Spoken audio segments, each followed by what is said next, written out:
radical. Fundamental principles of freedom, rational self-interest, and individual rights. This is the Yaron Brook Show. All right, everybody, welcome to Orren Book Show on this Saturday, September 7th. I hope everybody is having a fantastic beginning to your weekend and looking forward to the rest of the weekend and to, here in Barcelona, weather's gorgeous, sun is shining. It was a beautiful day today. Ate some Japanese food, really, really good restaurant. Omasake, chef's choice of menu. It was fantastic, a lot of fun. All right, let's see. We are going to follow up on our discussion from yesterday about Carlson with a few other thoughts. We're going to cover the Tenet situation, the Tenet media situation. We'll talk about the hostages, something I covered last week. Just talk a little bit more about that. And then, of course, Elon Musk coming to the rescue of the U.S. government if Trump wins, and finally some just update on what's going on in France with the government over there, and then of course anything you guys want to talk about. So that is where the super chat fits in. You can ask questions. I talk about the stuff that you want me to talk about through those questions. So. If there are any stories I'm missing, if there's any news you'd like to get my commentary on, if there are any questions you have on things that we covered over the last few weeks or last few years or whatever, feel free to jump in and ask a question. Again, you can ask for $2, $4, $500. It's really up to you. So. Make your choice. This coming week, we'll see. The schedule might be in flux a little bit, but generally my plan is to do shows most days. After that, I'll probably most likely be in Israel. And at that point, all bets are off. All bets are off. All right, let's start with this story that broke about 3 days ago on Tenet Media. And the claim of the Justice Department that Russia's paid Tenet Media to push pro-Kremlin messages in social media. Tenet Media is a Tennessee company run by Lauren Chen and Liam Donovan. Lauren Chen is fairly well known among kind of right-wing influences, if you will. We'll talk about Lauren in a minute. I don't know anything about Liam Donovan. They're both young. They're both originally from Canada. They founded Tenet Media in 2022. And by November 2023, they'd assembled a lineup of pretty big names. Benny Johnson, who I don't know. Tim Pool, I think everybody knows Tim Pool, and Dave Rubin. Dave Rubin I will know pretty well. And I guess they would take content from these guys and they would post it on Tenet's platform. Well, it turns out that the money that they got in order to found this Tenet and in order to initially pay the social media stars was money that came from basically the Russian government, from a program the Russians have of disinformation, of stirring things up in the United States, of creating as much havoc and mayhem as possible in the United States, and promoting Russian propaganda on top of that. And as I think I said yesterday or the other day, I mean, I've heard some rants from Tim Pool, at least. It certainly sounded like Russian propaganda, where he just goes after the Ukrainians, and I mean, the nonsense. And it just sounded like pure vitriol. Now, he claims, of course, he was not influenced by all of this. Maybe he was chosen to be on this platform because he already had the right views. I don't know. But it does seem suspect that here Russians are spending $10 million and Tim Pool at least. I know less about Dave Rubin's views about Russia and Ukraine, and I don't know anything about Benny Johnson. But at least Tim Pool's views on Russia are pretty bad and pretty consistent with Russian propaganda. The idea, I think the Russians generally have every incentive to create conflict and dissent within the United States. It's part of their, I think, political agenda, part of their political goals. I think they care less about who wins the election, although I think they want Trump to win. I think they care less about who wins the election and much more about the conflict, the dissent, the dysfunction of American society. They believe, and I think absolutely right, that to defeat America, the only power in the world today that can defeat America is America itself. That is, America will be defeated from the inside. Russia does not want to face America in the battlefield. The same is true of China. They have no interest in facing America in the battlefield.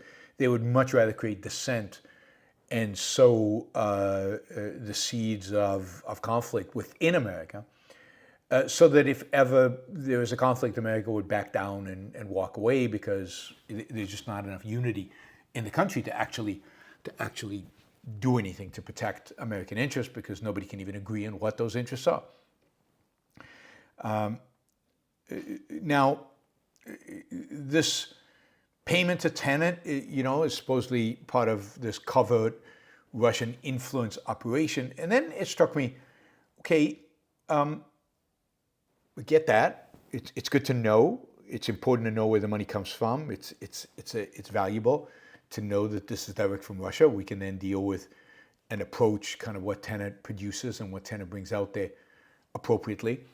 But then the question is, okay, but what's the crime? What's the actual crime? Why isn't this covered under free speech, right? What is the crime? Where's the violation of individual rights that occurs when the Russian government pays people in the United States to spread its propaganda? As bad as that is, and I can see that being bad, as evil as that is, as wrong as that is, as destructive as that is, where are rights being violated, and what is exactly the crime? And I'm not sure. I don't. I'll tell you in a minute what the crime is from the Justice Department's perspective. But objectively, should there be laws against foreign government interference? Yes, I know neocon. I know what they're being accused of. But so they're being accused that they violated, and there was a conspiracy to violate it, Foreign Agents Registration Act. There's also a conspiracy to launder money.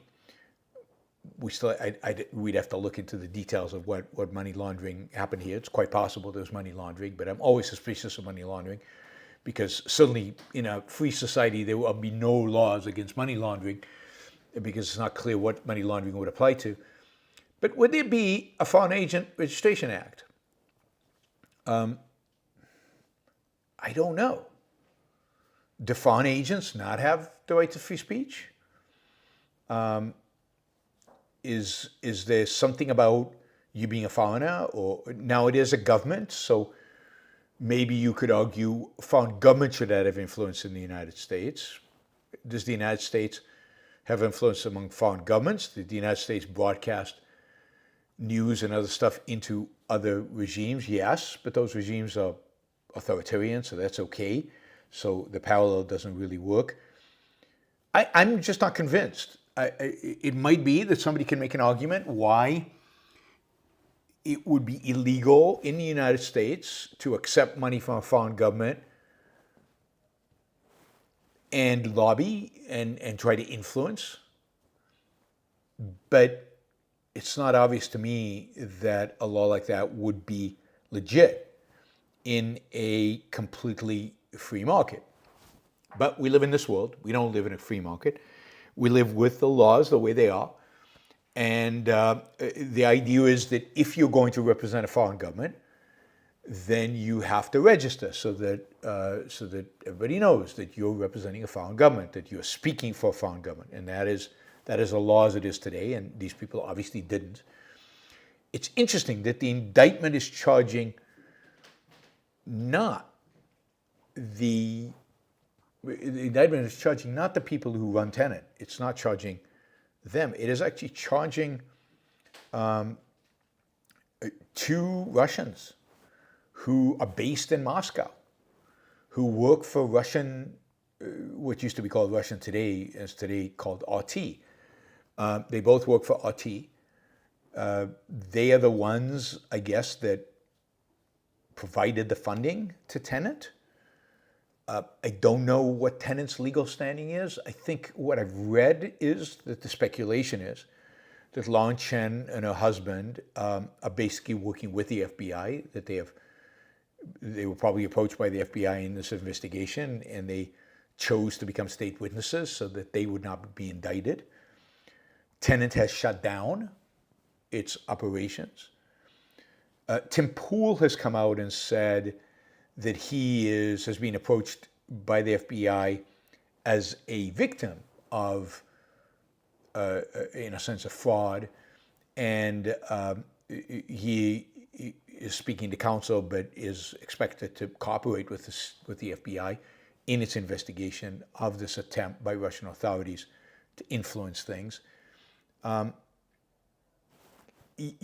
this is where we stand in terms of Tenet media. Obviously, it's gone. The videos that it posted have been taken off YouTube. So YouTube is basically shut down. I don't think they've shut down Tim Pool, but they've shut down anything that Tenet itself kind of repackaged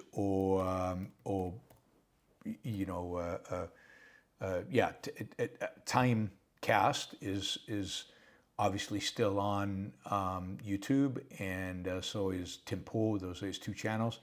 So that's all still on YouTube. But Tenet is gone, right? But it's also shut down as a company. I haven't heard any comments from Dave Rubin, but I mean, I can't imagine Dave knew that this was going on. I can't imagine that Dave had anything to do with Russian money. Again, he's probably silent under advice of counsel, which probably makes sense. If this is an ongoing investigation, it's probably better just not to be involved. Justice Bond was also claiming, and again, I don't see any reason to doubt this or to suspect that this is not the case. They're also claiming that this is part of a much bigger attempt of the Russian government and probably the Iranian government and probably the Chinese government to influence the American elections and to create, again, havoc and conflict and issues. But, propaganda, you have a right. I just don't see, certainly if the propaganda is produced domestically, if it's not funded by a foreign government, there can't be a law against that. Propaganda is covered under free speech. I guess it gets a special category because it's from a foreign government. I'd really be interested if to talk to kind of a legal expert whether the Foreign Investment Act or whatever is a legit kind of law. I don't know. All right, what else do we want to know? It looks like Rubin has released a statement. Neb Sampson says Rubin has released a statement. That's good to know. It looks like, as I said, Tenet is shut down. Tenet is not named in the indictment. So it just says that everybody knows it's Tenet, but it wasn't named in the indictment. Again, the indictment is not against Tenet or its principles. The indictment is against these Russians and who influenced Tenet. So Tenet is shut down just based on that information, not because I think the government has forced it to shut down. Yep.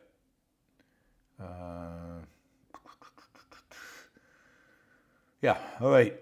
So that is where we are. There is an interesting angle here, though, that I think we should contemplate within this context of what we discussed yesterday. And that is, does one sanction bad people? Should one sanction people who sanction bad people? And again, this goes back to Uncle Gate's talk from Ocon this last year, which I encourage everybody to go watch. It's on the Ayn Rand Institute website or YouTube channel. But here's the question. So, Lauren Chen, a young influencer, right-wing influencer, but Lauren Chen has clearly come out with some pretty outrageous and horrible, at least sanctions, right? She had a 3-part interview with Richard Spencer, the white supremacist. She has defended Nick Fuentes on a number of occasions. I think at least, a number of occasions she's defended Nick Fuentes. She's had interactions with a number of people who I would view, I don't know about you, I would view as part of the alt-right, as disgusting people, as white supremacists, as anti-Semites. Nick Fuentes, think about Nick Fuentes, how horrible he is. And is Law and Southern, we'll get to Law and Southern in a minute. Anyway, somebody like Lauren Chen, who, this is all known, none of this is a secret, that she holds these views and has interacted with these people and has positively presented them, Richard Spencer, Nick Fuentes. So she comes to you with a proposition, a business deal. I will take your material and post it here, and I will pay you X for this material.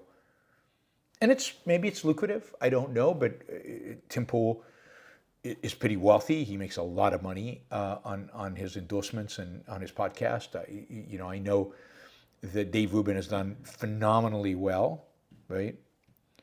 And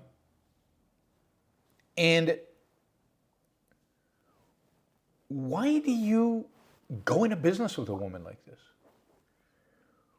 Why would you sign a contract, any kind of contract, even a contract that benefits you enormously, with somebody who has disgusting views? Somebody who's willing to sanction the Nick Fuenteses of the world and the Richard Spencers of the world. I don't understand why Dave Rubin would, it's not a matter of getting into bed, but why Dave Rubin would want anything to do with a woman like this, even if she was writing him a check. Getting into business with Lauren Chen is basically sanctioning Lauren Chen, which is basically sanctioning, endorsing Nick Fuentes and Richard Spencer and all these scumbags. And we're not talking about, interviewing her even or debating her. We're talking about getting into business with her. Now, Lauren Southern is one of the influences that Tenet, promoted. So it had Tim Pool and Dave Rubin and Lauren Southern. Why would you want to? Now, I don't know how much you guys know about Lauren Southern, but Lauren Southern is despicable. She's horrible. She praised Dugan she interviewed Dugan and praised him. What a wonderful guy he was, and she's a racist, and she's stupid on capitalism. I did a whole thing of Lauren Southern commenting on her commentary on capitalism. Why would you want to be listed? You couldn't pay me enough money, and hey, I'm asking for money all the time, right? So I like money, but you couldn't pay me enough money to be on a list with Lauren Southern. like, hey, Yaron, join our network. We'll give you $1 million. You'll be one of the many hosts together with Lawrence Southern. No, I'm not going. I'm not doing it. Now, I could accidentally do it. I could be invited to a conference and somebody like that could be another guest. And I would repudiate it once I knew that that person was there. So, I don't understand. And this is the issue related to Tucker Carlson yesterday. So I want to read you, because it directly relates to the Tucker Carlson issue yesterday, because it relates to sanctioning the sanctioners, and it relates to this. And by the way, Lawrence Southern has not Lawrence Southern, Lawrence Chen has a launch on the Blaze. Why would the Blaze want to have anything to do with this woman? I mean, the Blaze has some sketchy people. Has had forever. I mean, Glenn Beck is somewhat sketchy right to begin with, but Glenn is not anti-Semitic. He's not a racist. I mean, I know Glenn, at least the Glenn Beck that I knew. Why would Glenn Beck want to have Lawrence Chen as one of his personalities on the Blaze, given who she has sanctioned, who she's interviewed? You see, there's this attitude with, and this is the Tucker Carlson attitude. You shouldn't be able to interview anybody. Just because you interview somebody doesn't mean you sanction them, doesn't mean you agree with them. It doesn't mean you agree with them, true. But one, if you don't make it very clear you don't agree with them, then the assumption is you do to some extent. Two, you're definitely saying that this person you're interviewing is legit. The point of view is a point of view that is worthy of listening to. It's worthy hearing. This is what Tucker Carlson did with this historian. Now he also called him the best, most interesting historian right now, or something like that. So he went even further. But if you defend Nick Fuentes, even if you defend him only on a particular issue, you're saying Nick Fuentes is a legitimate commentator. He might say wrong things sometimes, but this is worth defending. And let's be very clear, Nick Fuentes is a scumbag from beginning to end. He's an evil bastard. Nobody should have anything to do with him, and nobody should ever defend anything he says, even if once in a while he's right about something. Because the package is disgusting. It's offensive. It's evil. It's anti every value that any decent human being would have. He is a, white supremacist, anti-Semite, Holocaust-denying SOB, right?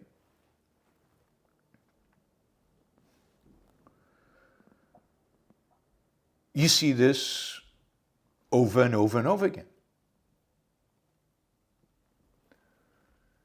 If you interview somebody, anybody you interview, you raise them up and given them the status of interesting and credible. Otherwise, why are you interviewing? There are a million people you could interview. Now, somebody says, Lex Friedman is similar, he'd interview almost anyone. I don't think that's true. Now, Lex will interview a wide array of people.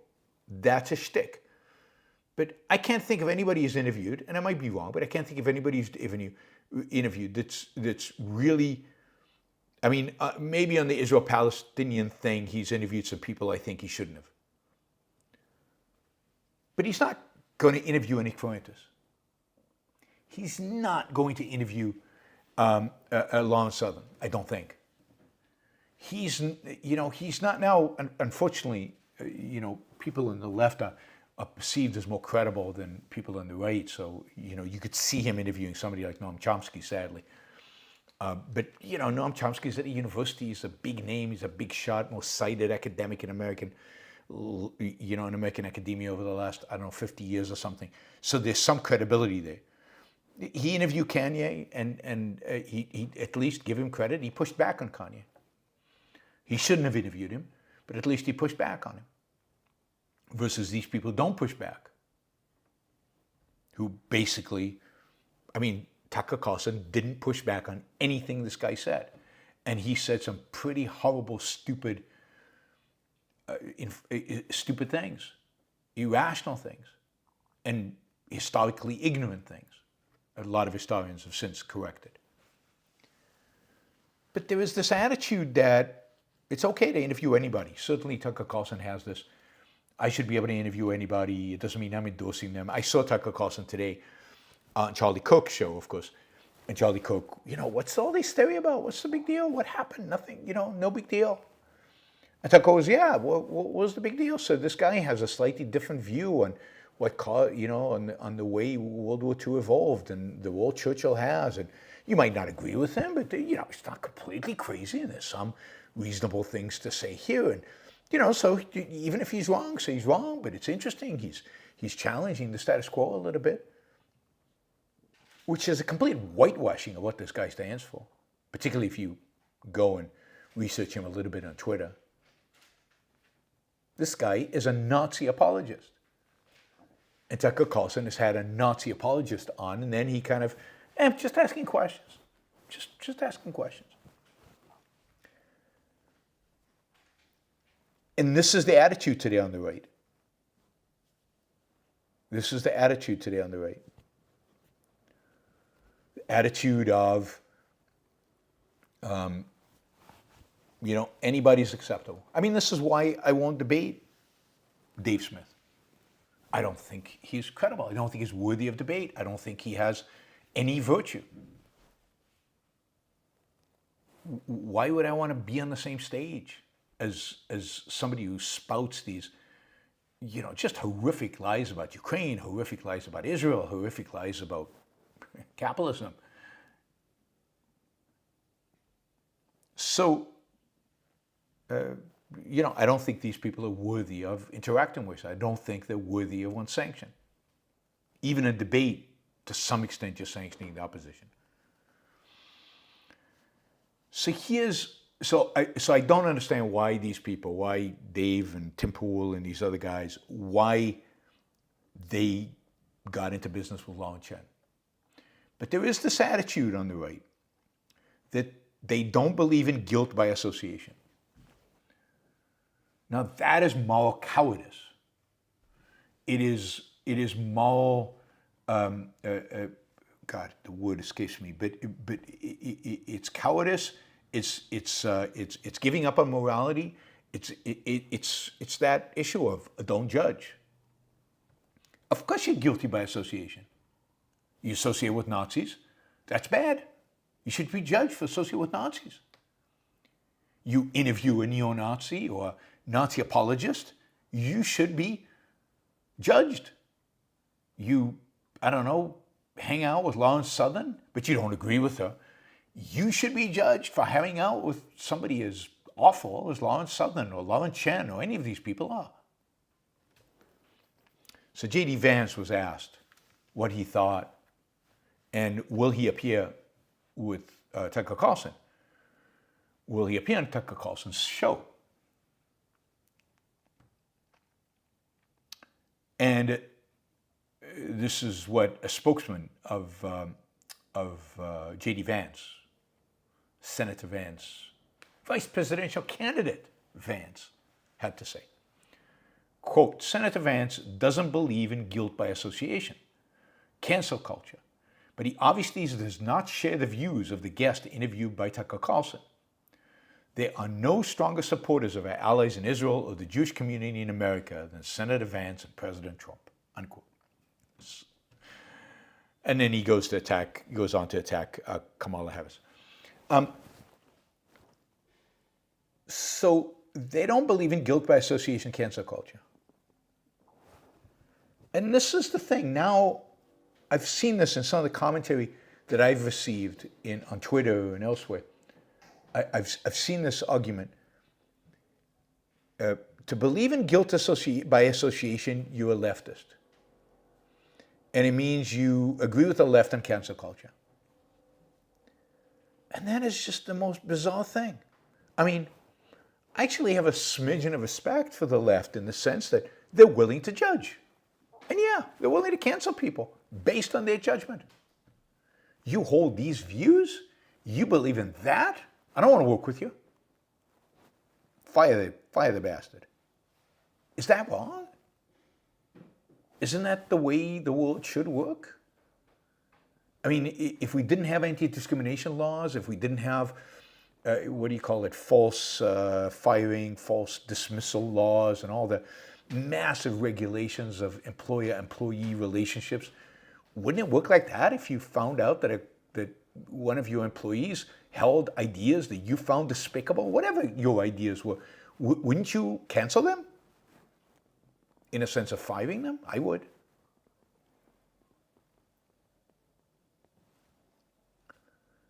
That's not a leftist thing.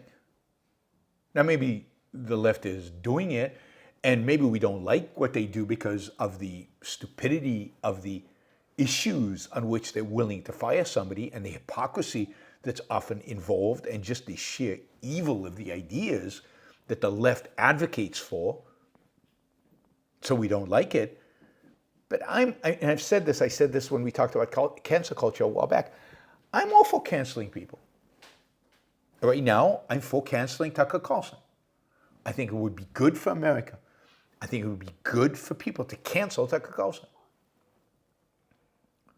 He's despicable. He doesn't deserve your attention. He doesn't deserve your money. I mean, I have people unsubscribing and stopping to pay their monthly dues because they disagree with me. They're canceling me. And there's some people on Twitter trying to rally people to cancel me because of my views on Israel, because, objectivists should hate Israel, according to these idiots. Yeah, they have every right to try to cancel me. They disagree with me. And you should have a right not to associate. I mean, more than a right. It's your responsibility not to associate with people that do you harm and that hold ideas that are harmful to you. I believe Tucker Carlson is doing America harm. It's doing me harm. It's doing you harm. You shouldn't have anything to do with the guy. As I said, I wouldn't go on a show today. So, absolutely, I believe in guilt by association. I think justice demands it. The virtuous justice is treating people the way they deserve. If you associate with Nazis, you should be treated like you associate with Nazis, which is badly. That's what you deserve. Because dealing with Nazis gives support to Nazis. Dealing with racists gives support to racists. Dealing with white supremacists gives support to white supremacists. The world is a worse place. My world, your world, is a worse place if Nazis, white supremacists, anti-Semites, irrationalists, and the same is true about the left, Antifa, crazy woke social justice warriors, anybody who supports those causes is making my world worse, is harming me. And when you associate with those people, you are making the world a worse place for me. You are harming me, and I want nothing to do with you. I'm not going to shoot you, but I want nothing to do with you. And I would view you as guilty by association. Absolutely. This is one big reason why you can't form a big tent, because there's a lot of guilt by association. And when the associates are truly evil, as some of these people are, you can't be associated with them. You can't promote evil, even if it's to attack another evil. The left. Now, I told you that Tucker Carlson is on a tour right now, and it'll be interesting to see if everybody who has signed up to appear on his show will show up. Well, the answer is, of course, yes. Everybody will show up, because nobody believes in guilt by association, cancel culture on the right. And, of course, Tucker Carlson guests are almost all from the right. Nobody's going to criticize him. Nobody's going to walk away.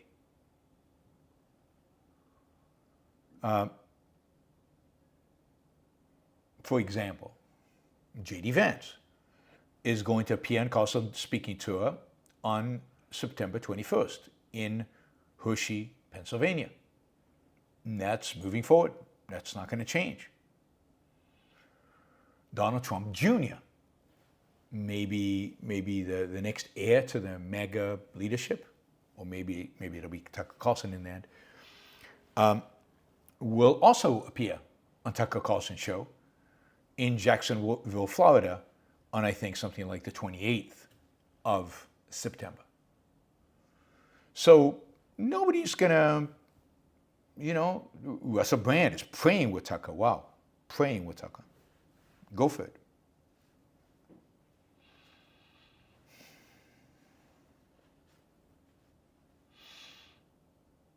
So these people are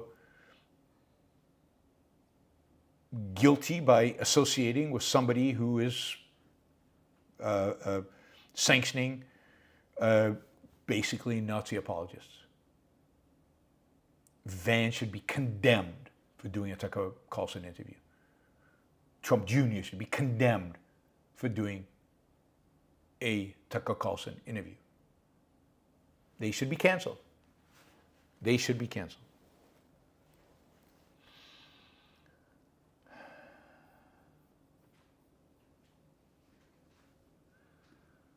All right, I see there are more people I have to kick off of this channel. Let me just do that quickly.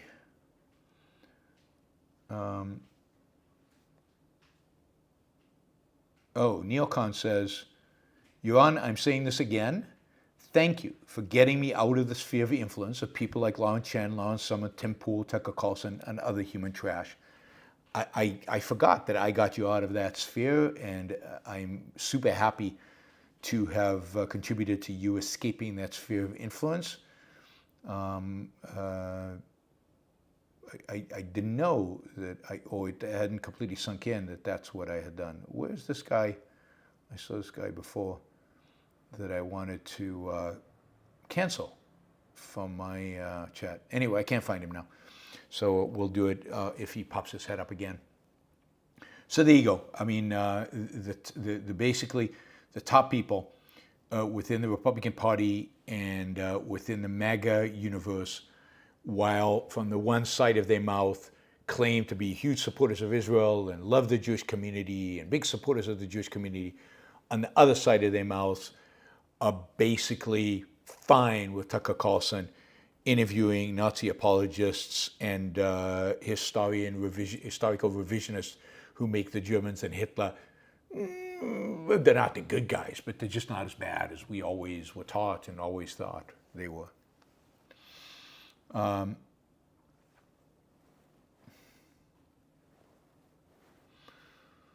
Right. Now, it does sound like Tucker Carlson has a lot of influence within the Trump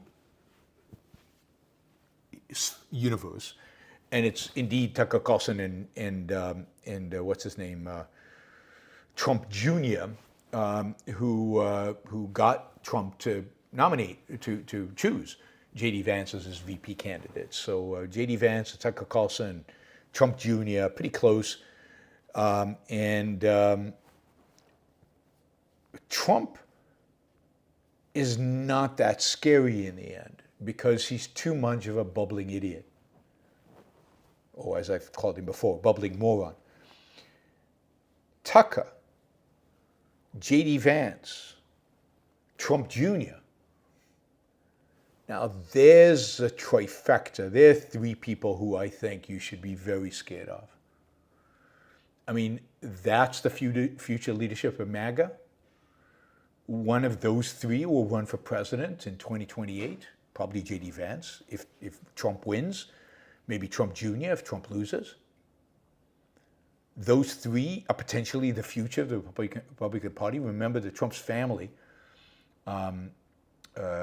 through, isn't it Trump Jr.'s wife that heads up the Republican National Committee? Basically they control the Republican National Committee. This is the future of the Republican Party. The Republican Party is now the party of Tucker Carlson, Trump Jr., and J.D. Vance. And I mean, my view is that they are much, much, much more dangerous than Donald Trump. I think Donald Trump is just a bubbling, in many respects, a bubbling for. These guys have an agenda. He doesn't believe in anything. Like Donald Trump doesn't believe in anything. These guys believe in something. And that something is not good for you and me. It's not about freedom. It's not about free speech. It's not about economic liberty. It's not about the freedom to live your life as you see fit. Those three are real authoritarian thugs. Their models is Putin and Orban. Putin even more than Orban. Their model is authoritarianism disguised as pseudo-democracy voting. They will scrap the Constitution in a second if they have an opportunity to do so and start over.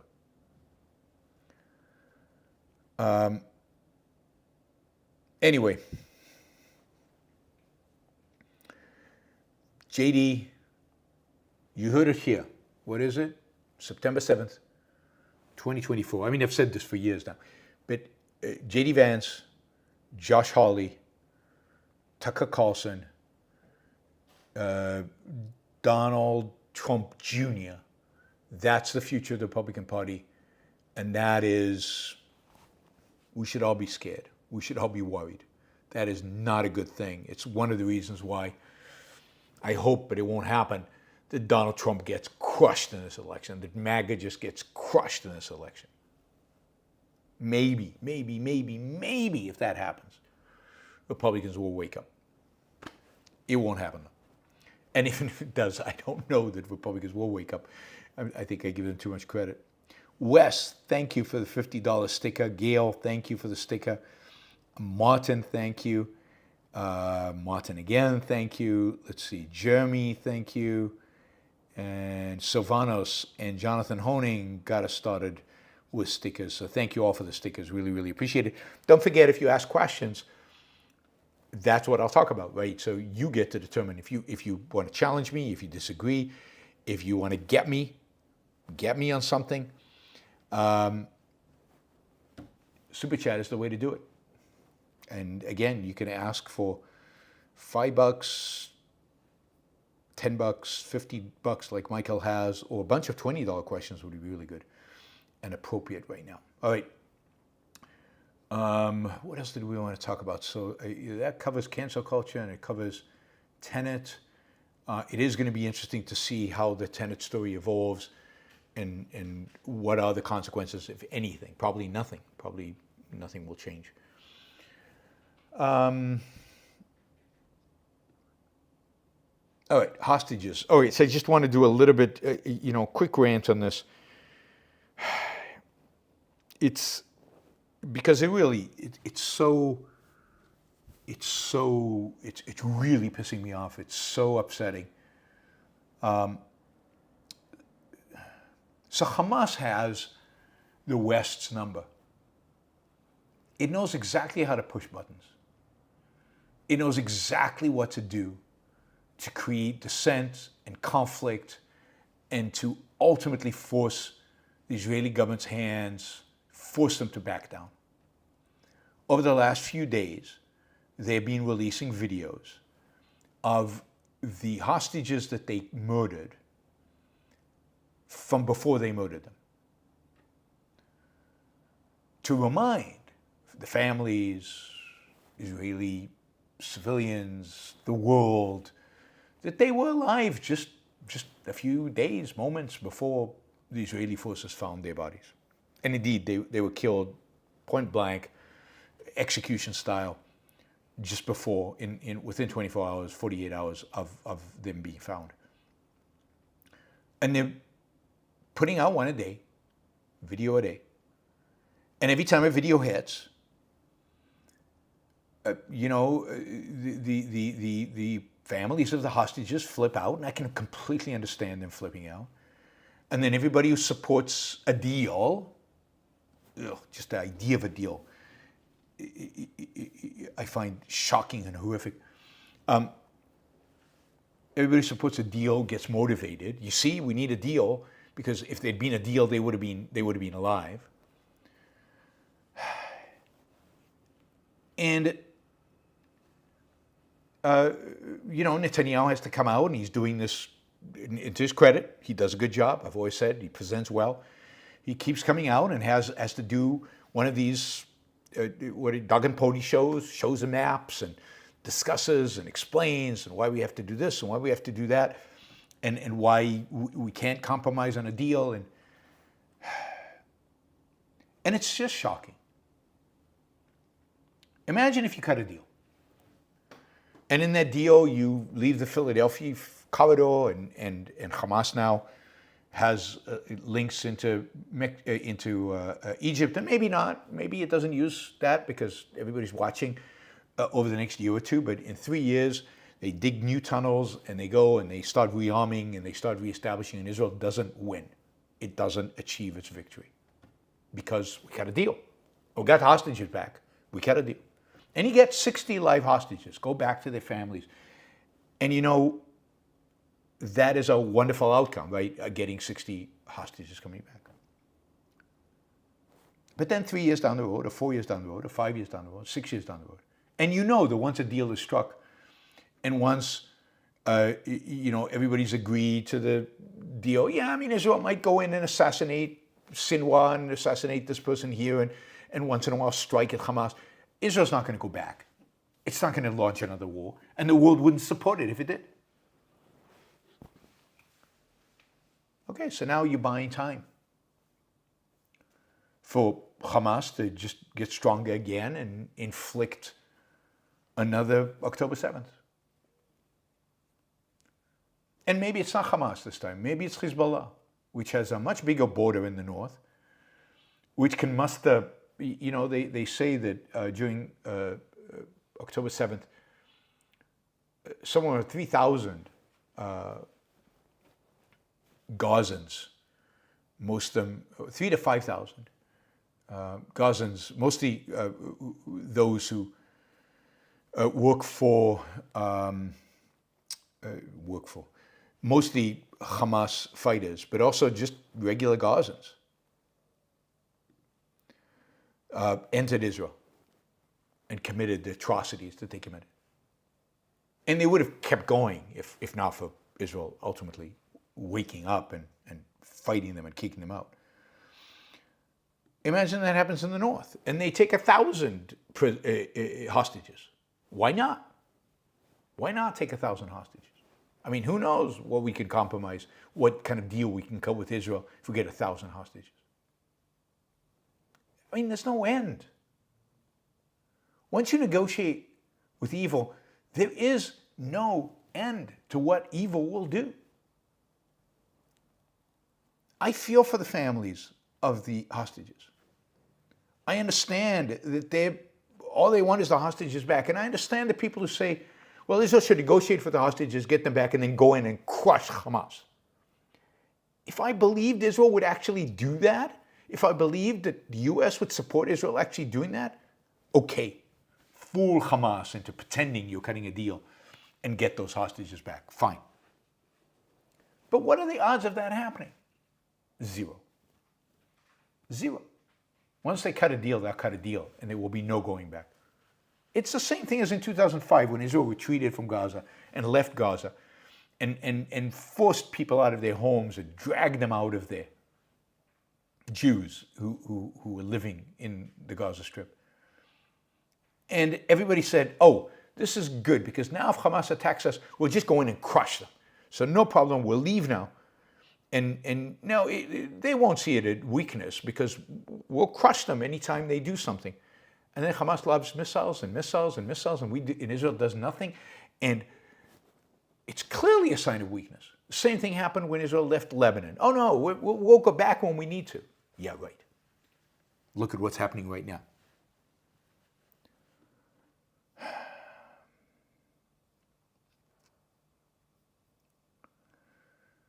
So,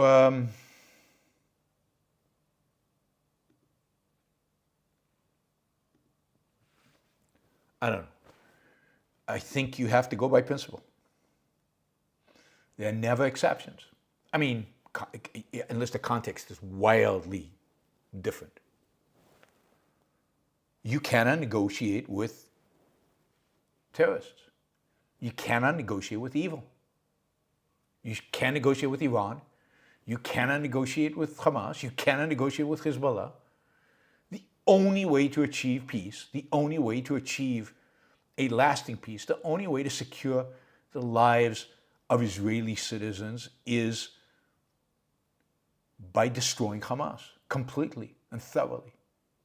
Now, you could say, but Israel didn't do that in the past, and because of that, October 7th happened. Yes, that's why I think Netanyahu is responsible for October 7th.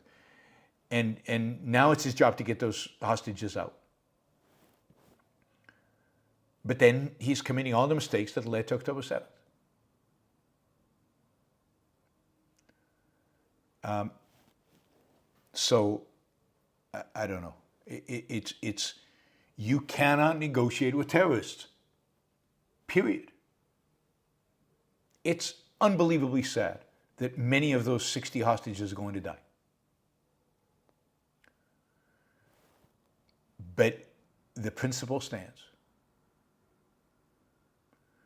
And the only reason that they are even hostages is because Israel's compromised in the past. It's negotiated with terrorists in the past. Hamas is not to be negotiated with, not to be dealt with, not to be sanctioned. Remember, sanction? We talked about that. Don't sanction Hamas. And when you sit down and negotiate with them, and let's not pretend they're sitting down and negotiating with them, you're sanctioning them, you're legitimizing them as a other side of a negotiation. And there's no walking that back. I mean, unless the character of Israel and the United States changes dramatically and they're willing to fool Hamas by negotiating for the hostage release and then going in and destroying them. But that's not happening. It just will not happen. And Netanyahu, to his credit, is standing up against this. Now, I say this hesitantly only because I think Netanyahu is responsible for October 7th and responsible for the fact that we are now 11 months, today is September 7th, so exactly 11 months, and Hamas is still not being crushed. Still not being crushed. Still hasn't won the war. Still hasn't achieved victory 11 months in. Remember the days of the 6-day war? Granted, this is a difficult war. Granted, this is very tough and international pressure and all the rest. No question. It still should have been over by now. And those hostages should be home. Dead or alive, they should be home. Because Hamas does not exist anymore. And that should have been the mission from day one. And they should have had no holds bar, and they should have just devastated the Hamas and the Gazans. And the fact that they haven't is the price Israel is paying for and will pay for many, many, many years.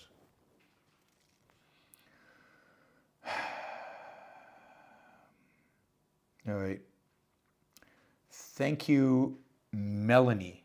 First super chat ever, $50. Thank you, Melanie. That's she did a sticker. Tom Abdallah, $50. Really appreciate it. Thank you, Tom. Thanks, guys, for stepping up. Really, really appreciate it. I did, by the way, gift 5 memberships. Hopefully they went to worthy people. I don't recognize any of the names who got the gifts. I hope you're all cool. So I guess it just gifts them randomly to people who happen to be listening right now. So 5 people got gifted. I'll gift another 5 on the next show. I can give 10 a month. So there's a lot of content. For those of you who are members, don't know what to do with it. There's a lot of content that's only available to members on the members only section of YouTube on my channel. So if you go there, you can find all the content. There's a lot of content on art. There's some content on politics. There's content that I've done that's only available to those of you who are members. So please enjoy that content and use it. All right. All right, great. Let's see. All right, what was the, we talked about, I got my hostage thing off my chest. And so anyway, Hamas is using this weakness that we have this altruism, this need to cut deals. There's a statement that H.R. McMaster, he was on, what's the comic's name, who's kind of a leftist, but he's really good on a lot of issues. You guys know who I mean. No, the other guy. Anyway, he was just on Bill Maher. Thank you, Bill Maher. He was just on Bill Maher and McMaster, and he's got this new book out, very critical of Trump. He was Trump's national security advisor. And in the book, he criticizes Obama. And his criticism and he criticizes the Iran deal. And he says the diplomats often get into a situation where everything's about the deal. The deal is what matters. You negotiate for the deal. And you lose all perspective over, okay, what's the deal for? What's the purpose? What are we trying to actually achieve? And, that's, we're getting negotiation for the sake of negotiations, deals for the sake of deals. And the world loves that. The world loves a deal. What they hate is victory. What they hate is what everybody knows is necessary for victory. And they won't tolerate it. The altruism would just not let them actually support Israel winning this. Israel has to be undercut because our morality, the morality of altruism, demands that Israel be undercut. And that's exactly what's happening. So Biden keeps blaming Israel for there not being a deal. You keep seeing that. Israel should just say, yeah, we don't want a deal. It shouldn't be a deal. What we want is the destruction of Hamas. See you later. Israel plays into this deal mentality, but there shouldn't be a deal. There shouldn't be negotiations for a deal. The whole discussion of a deal should be completely off the table, should be gone. All right, Elon Musk. So I think we briefly touched on this, but now it's formal. Donald Trump in his speech, I think on Friday or Saturday, yesterday or Thursday, when he presented his new economic plan, part of it was that he is going to create a waste and efficiency czar, basically. He's going to economic czar, an economic efficiency czar. Elon Musk is going to be the czar. And Elon Musk is basically going to head a committee, a task force, whatever you want to call it, that is basically going to, go through the government to do a cost-benefit analysis, I guess, and figure out what's needed and what's not needed and all this stuff,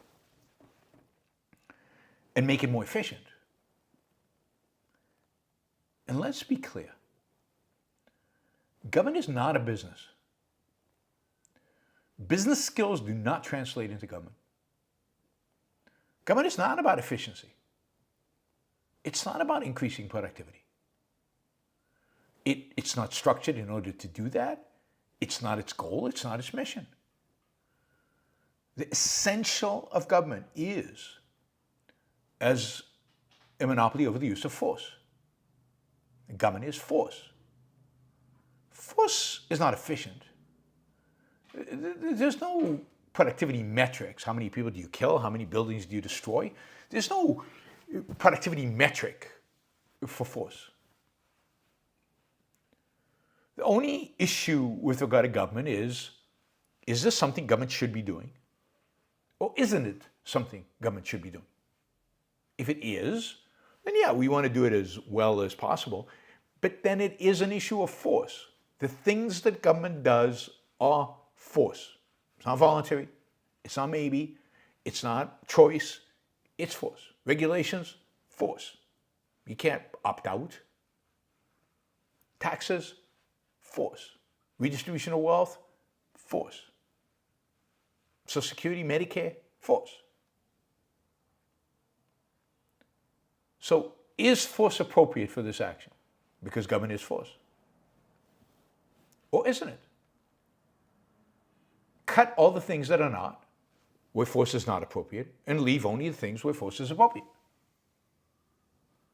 That's the only way to make government more efficient. It's to limit the scope of its activity to the one thing that it should be, that it's qualified to deal with: force, coercion.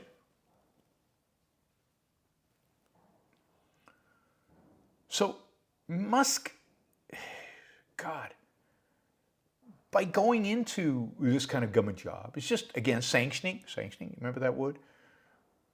Government bigness. He's going to agree, oh, we need these regulations, and, we can cut a little bit here, and for every one new regulation, we'll cut 10. Really? You'll cut 10 old ones that are irrelevant for one new one that is all-encompassing? It's not a numbers game. It's not a size game. It's not a number of employees game. Is this the responsibility of government or not game? And that's not Musk's approach, and it's not Trump's approach. And what Musk will do in this job will be a disaster, and it'll fail. And then they'll say, see, can't bring efficiency to government, can't make government more efficient. Just have to go with it, roll with it, go with the way it is. Or if he does manage to cut government spending here, cut government spending there, which will be good, he'll legitimize everything else the government spends money on. Because he's not going to be guided by a principle. And not a principle he can articulate. So, yeah, I wouldn't cut all the things that are inappropriate for government to do on day one, but I would articulate why they're inappropriate and why they should all be phased out over time. Musk and Trump cannot do that. And if you think the bureaucracy won't be ready for Trump, for Musk,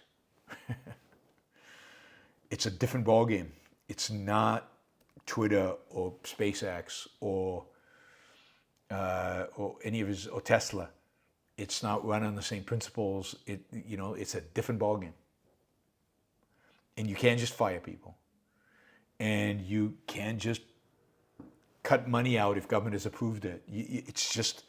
It's politics, which is completely different than business. Completely different. By the way, Trump's public appearances are getting, unbelievably ridiculous. Unbelievably ridiculous.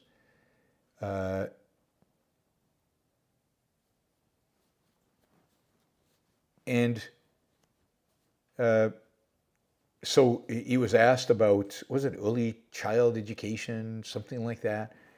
And he goes off about tariffs. Like, his answer now to every question he gets is tariffs. And his economic plan is tariffs. And we'll raise, this is the thing, this is funny. We'll raise so much money on tariffs, we'll be able to, like, on taxes, but taxes from other governments are paying. We're not paying it. You're not paying the tariffs.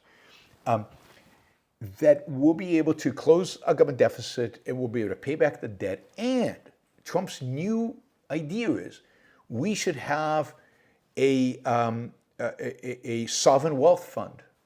A sovereign wealth fund. Sovereign wealth funds, like Norway has a sovereign wealth fund. A sovereign wealth fund is a fund that the government has that it invests in stocks. And it uses kind of the interest goes into government spending, right? I mean, this is the dumbest idea ever. Now, Norway has it because in most of the world, in almost all of the world, natural resources are owned, in quotation marks, owned by government. And therefore, Norway gets massive revenue from oil that it has. So does Saudi Arabia government, so does many of the Gulf states. And that money is, massive amounts of money are coming in, and what they've decided is to put that money into sovereign wealth fund so that they don't spend it all today. Now, they could cut everybody's taxes to zero and live off of that, but they don't do that. So they put it in, and then they invest it. And of course, if you invest in your domestic market, then now you're picking winners and losers, and you're manipulating. If you invested imagine an American sovereign wealth fund investing all over the world, it would be picking companies, and would it invest in in steel companies in Japan? Well, no, because they're competing with American steel companies and we couldn't do that. I mean, the politics of the investment strategy would be so horrific, as it is. State pension plans are politicized and horrible investors as a consequence. Anyway, he wants a sovereign wealth fund, and he thinks because of tariffs, he'll raise so much money. Now, he's not going to raise much money at all from tariffs. You and I will be paying for those tariffs. There's no question about that. We pay for them, but the vast majority comes from our pockets. It won't be that much money. And even if it was a lot of money, it's not going to be enough to close the deficit or to pay down the debt. And on top of that, he wants a sovereign wealth fund. So now the government controls massive investments in the U.S. economy. It's so insane. It is so statist. It is so wrong. To perceive Trump as better on the economy is bonkers. The only thing you can say Trump is better on is on energy. That's pretty much it. Primarily because the people he'll appoint to different energy departments will be influenced by Alex Epstein. But other than that, he is awful on the economy. Just horrific. I mean, every time he comes up with some new idea, it's mind-boggling. Who are these people who are coming up with these? The anti-economists of the right. All right, we're going to skip that one. I promised you. Okay, so just France. Yes, so as we talked about, France had these elections, and the elections basically, nobody won a majority, and it basically broke up into three blocks. The left bloc, including the far left crazy nuts, got the most seats in the parliament. Macron's centrist party got the second most. And the party who everybody thought would get the most seats, the far right, Marie Le Pen's party, got the third most. And those are the three blocs. Macron has made it very clear, to his credit, that even though the left got the most votes, because the left bloc includes the far wacky left, he will not allow them to form a government. He has control over this as president in France. And we know he won't let the far right form a government, and the far right government would fall because it doesn't have enough votes in parliament anyway. So he's basically appointed as prime minister somebody from the fourth largest political party, which is a right-wing conservative party, which is somewhere between his centrist party and Marie Le Pen's far-right party. We have this right-wing party. And so he has appointed this guy, Barnier, who was the EU's representative to the Brexit talks with the UK. He's 73 years old. Macron figures that this guy will appease the right, the far right, because he's got some similar views with them, and he has never really spoken out strongly against Marie Le Pen. But he's not one of them. He's more centrist. He's center-right. So he can also work with the center, and that he might be able to, even though he'll have a minority government, might be able to get enough votes in the parliament for the government to stick and actually be functional. It's quite probably ultimately a masterful political ploy, a way to maintain power, maintain control over the parliament without ceding power to the far left or the far right.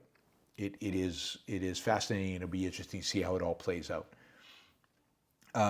This guy, there are big demonstrations, I think today, in Paris against him, basically from the left. The left has come out and demonstrated against him because they're claiming, wait a second, we won the most seats. We should get to appoint a government.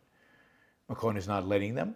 So there's going to be big demonstrations that'll probably bleed into riots. There'll be some cars burnt. You don't want to be in the center of Paris this weekend. stories have now come out that this guy is this Michel Barnier. Back in 1981, 1981 is like prehistory. In 1981, he voted. He was 30 years old at the time, and he voted against a law decriminalizing homosexuality. So he voted for the maintenance of homosexuality as criminal. So really bad, but it was a long time ago. And the world's attitude towards homosexuality have changed quite a bit in the last 40-something years.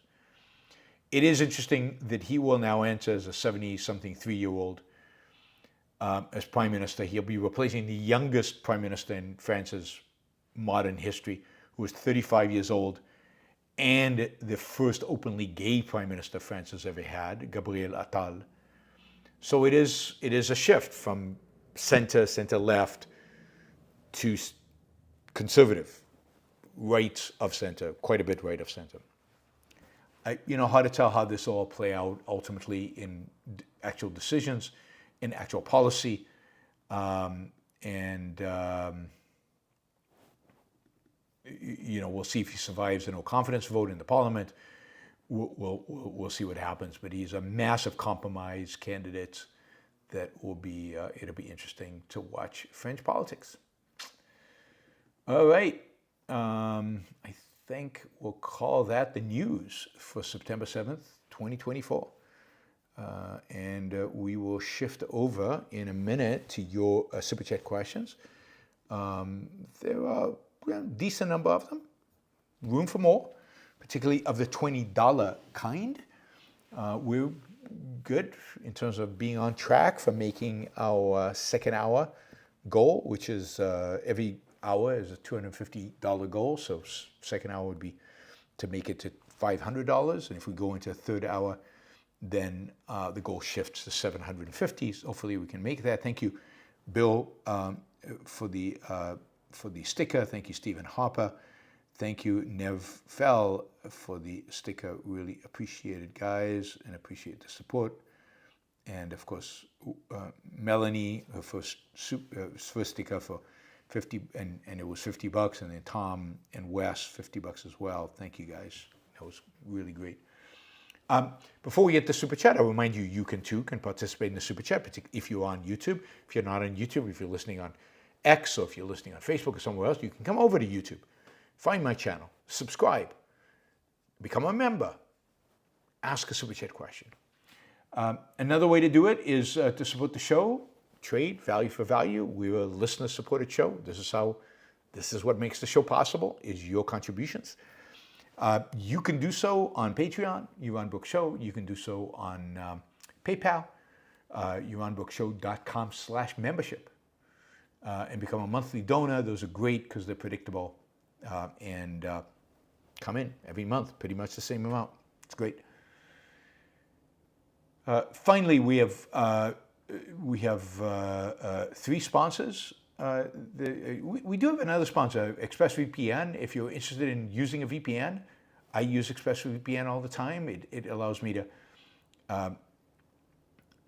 watch Netflix when I'm traveling. It allows my Netflix account, because I can might be a country where I can't watch certain shows, but if I use the VPN to say I'm in the United States, then I can watch those shows.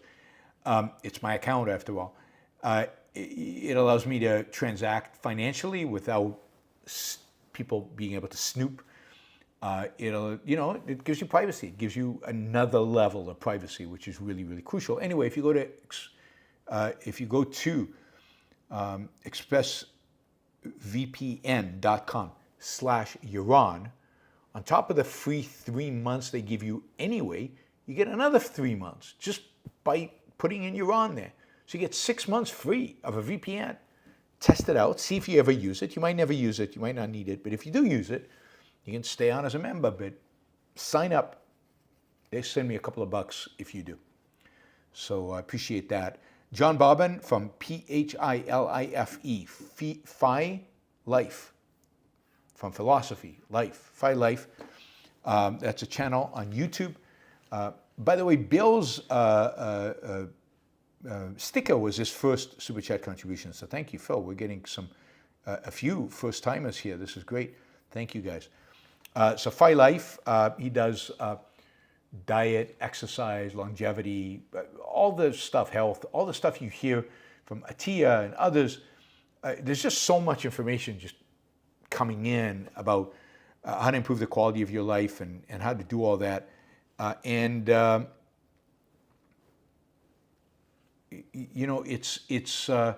It's great to have somebody like John who can really integrate it, synthesize it, and give you his perspective, agree with it or not, but give you his perspective, and then teach you how to use this knowledge in your own life, in your own exercise routine, in your own diet.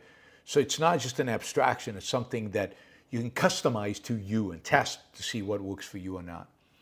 Ayn Rand Institute, we're going to be in Brisbane, Australia on December 6th to 8th. I'm going to be there, Nikos is going to be there. We're going to be doing 2 days of objectivism.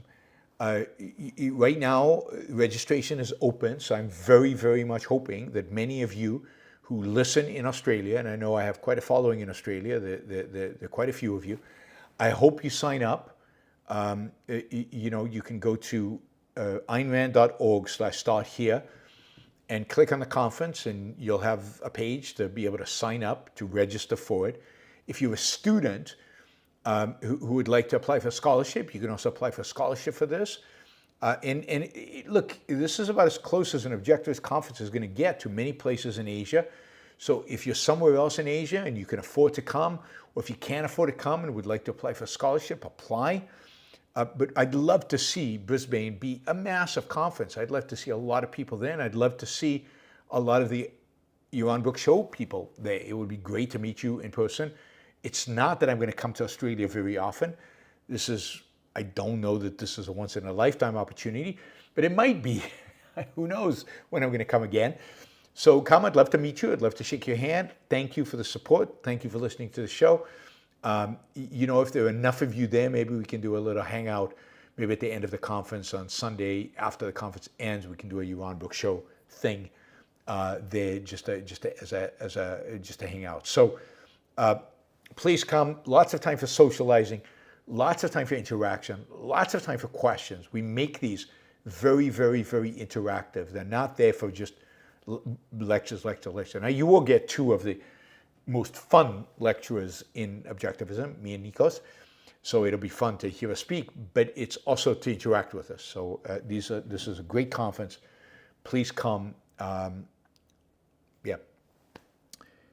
then finally, Alex Epstein, the #1 voice in the world today on fossil fuels, energy, climate change, environmentalism, the whole shebang. alexepstein.substack.com is where you can get his talking points. There's also an Alex AI where you can ask the AI questions and it answers you because it's being trained on Alex, on all of Alex's content, which reminds me, my AI is waiting for me to review and to give it a thumbs up so we can launch that soon. But I need to review that.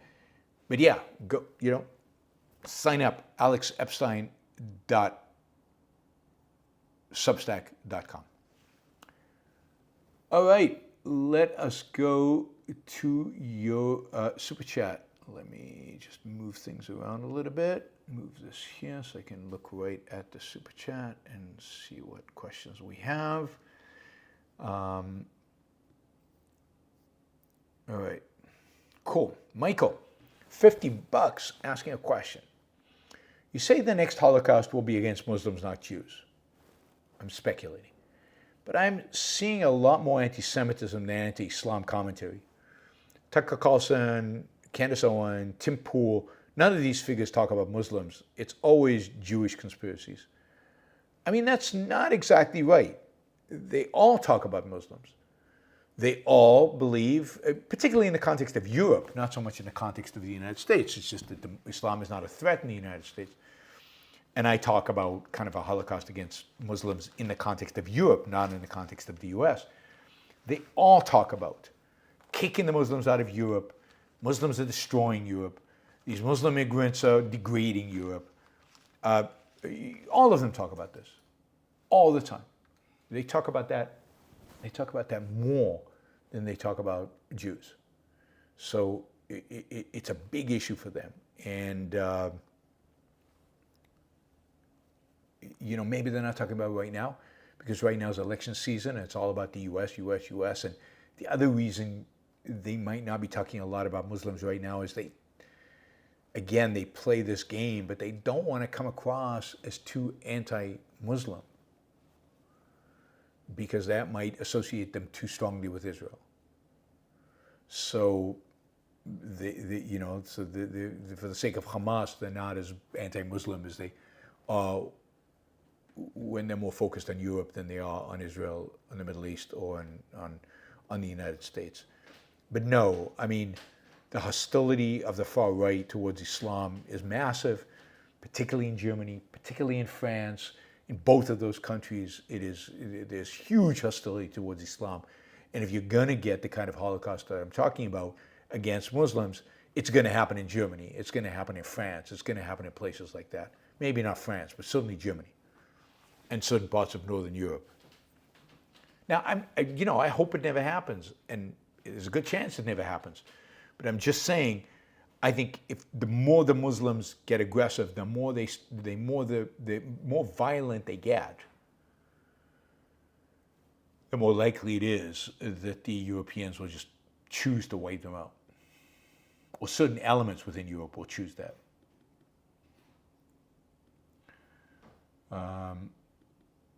All right, let's see.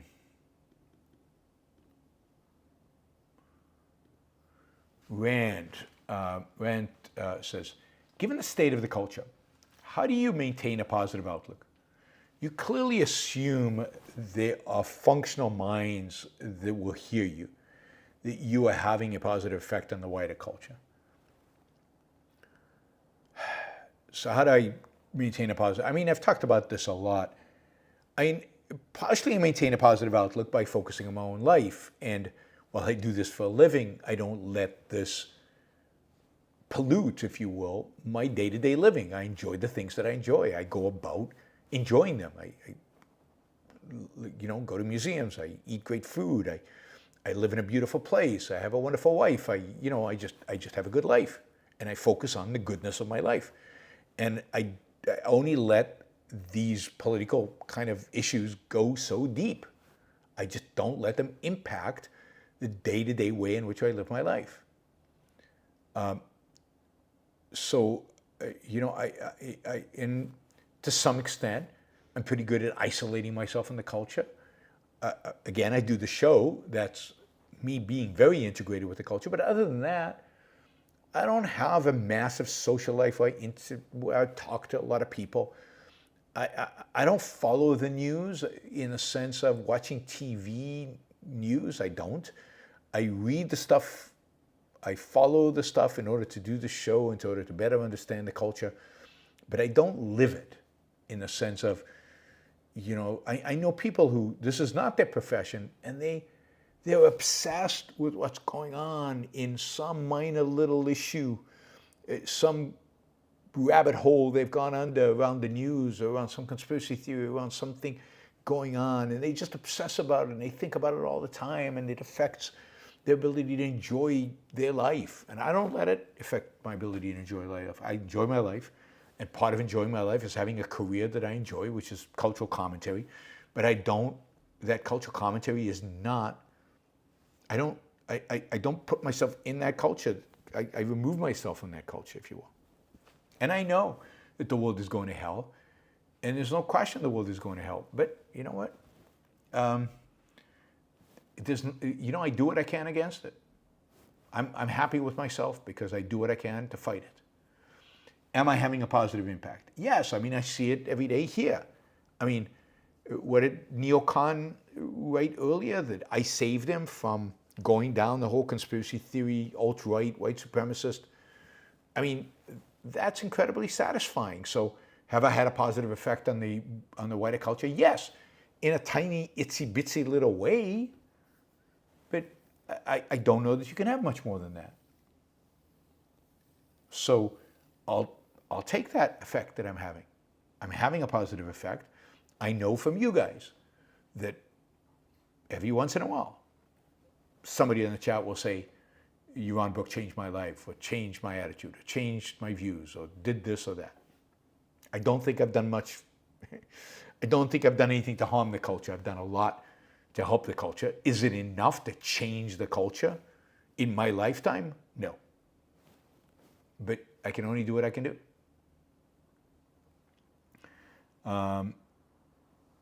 And you know, there's so much good in the world out there. So focus on the good. Most of you can have meaningful careers. Most of you can find good people and hang out with them and focus your social attention on them. Most of you can find somebody to love. Most of you can pursue your values. Now, there are constraints on them. They are. And we all know what they are.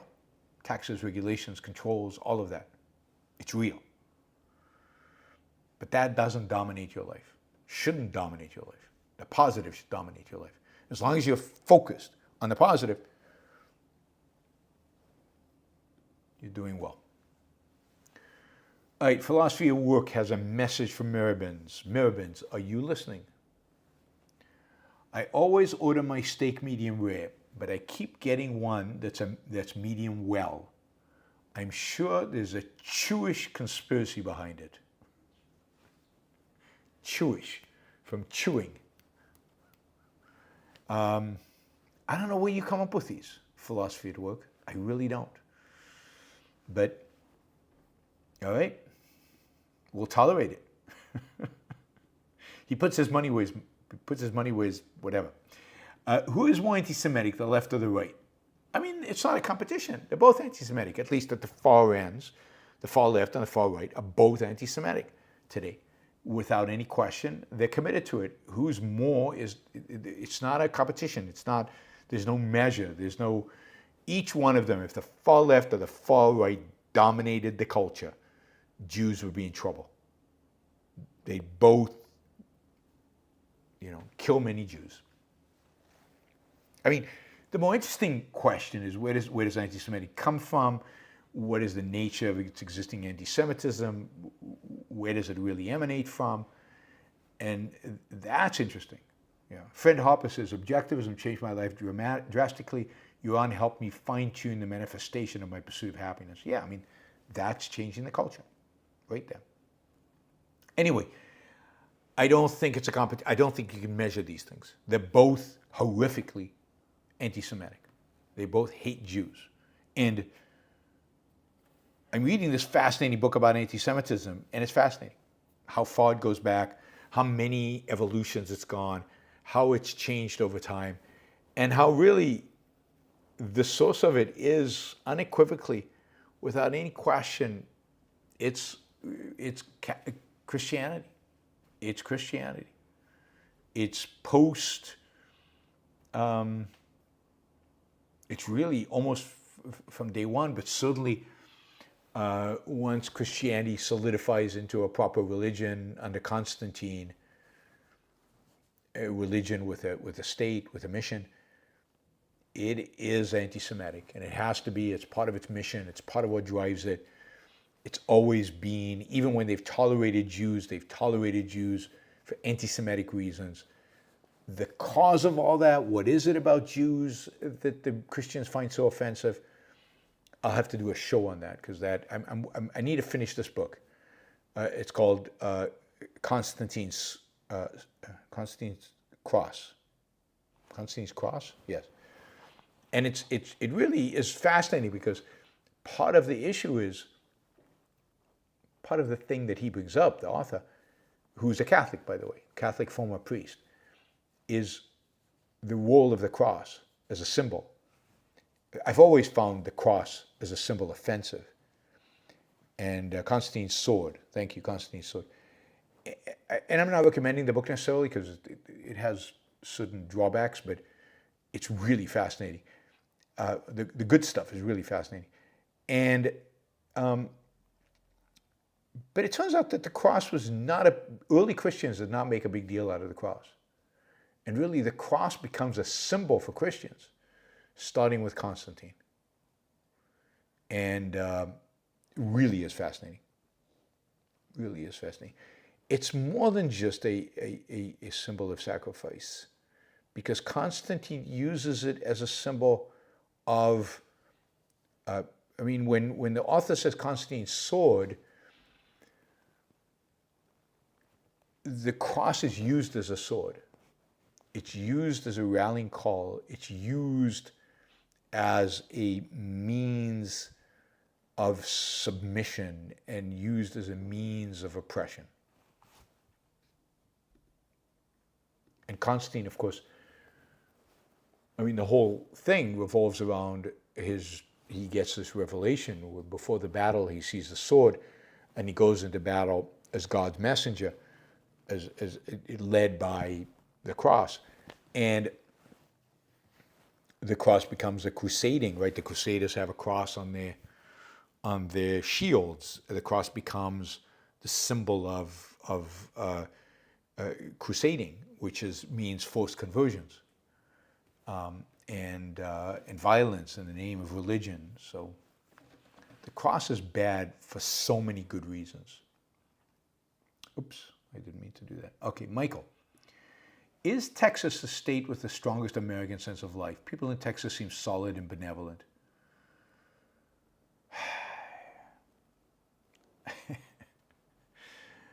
I don't know. Certainly in some places in Texas, that's absolutely true. Certainly many Texans have that. Certainly it's there. But would you say that Silicon Valley has an American sense of life? I think so. The founders, the people who work hard, the people who produce and create and build, they might be Democrats. They might have wrong political views, but in terms of sense of life, they represent much more the kind of the spirit of America than do many,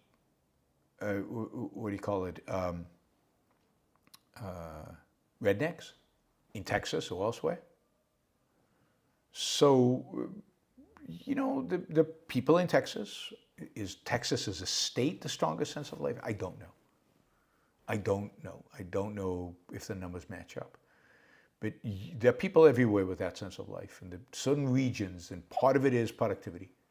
Part is where is production happening. Certainly, I would say the people in Texas who best represents the American sense of life are the people in the oil wells, the people fracking, the people in that industry in Houston and out in the Permian Basin in West Texas. The people in that industry, that's the American sense of life. They've got that rugged individualism going. They've got that can-do attitude, don't step on me attitude. Those Texans, absolutely. The Hicks and rednecks in some of the small towns in Texas that I visited, not so much. Not so much. The entrepreneurs in Austin, yeah, they have it. They have it. So I don't know the numbers if Texas has more of it as a percentage than any other state. I just don't know. Paul, if unrealized gains on investment shouldn't be taxed, why can unrealized gains be counted as assets when applying for a loan? Well, because